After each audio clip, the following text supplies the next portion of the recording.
अस्सलाम वालेकुम। रोज़ के दस्तरखान में आज बनाएंगे कीमा मैक्रोनीस।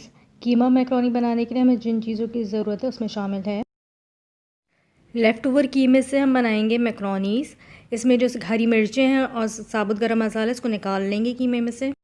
आधा पैकेट मैक्रोनीस का, एक मीडियम साइज़ की प्याज, सिरका 1 चाय का चमचा, सोया सॉस 2 चाय के चमचे, चिली सॉस 1 चाय का चमचा, केचप 1 खाने का चमचा, नमक 1 चाय का चमचा, काली मिर्चें 1 चाय का चमचा, कुटी हुई मिर्चें 1 चाय का चमचा।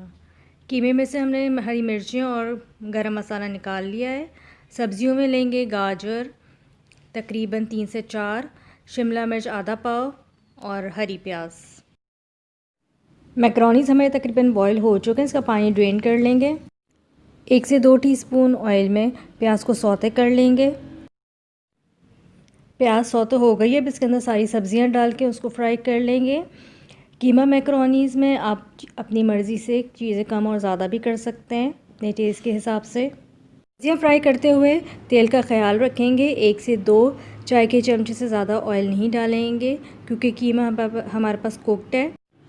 पास्ता में ऑयल थोड़ा कम ही डलता है। सब्जियाँ हमारी फ्राई हो गई हैं, अब इसके अंदर हम कीमा शामिल करेंगे।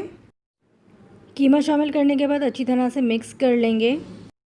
कीमा जब अच्छी तरह से मिक्स हो जाएगा तो इसके अंदर सीजनिंग शामिल करेंगे।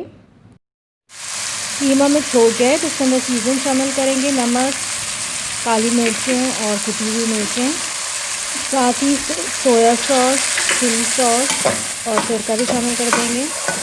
सीजनिंग जब अच्छी तरह से मिक्स हो जाएगी तो उसके अंदर हम मैक्रोनी शामिल करेंगे जो बॉईल करके हमने रखे हुए थे। मैक्रोनीज़ कीमे में शामिल करके अच्छी तरह से मिक्स कर लेंगे। मैक्रोनीज़ जब अच्छी तरह से मिक्स हो जाए तो इसके अंदर लास्ट में बिल्कुल केचप शामिल करेंगे और केचप को अच्छी तरह से मिक्स कर लेंगे। अगर केचप ना हो तो गार्लिक सॉस भी ले सकते हैं। कीमा मैक्रोनीज़ हमारे तैयार हैं। रेसिपी पसंद आए तो चैनल को लाइक और सब्सक्राइब करना ना भूलें। नेक्स्ट वीडियो तक के लिए अल्लाह हाफ़िज़।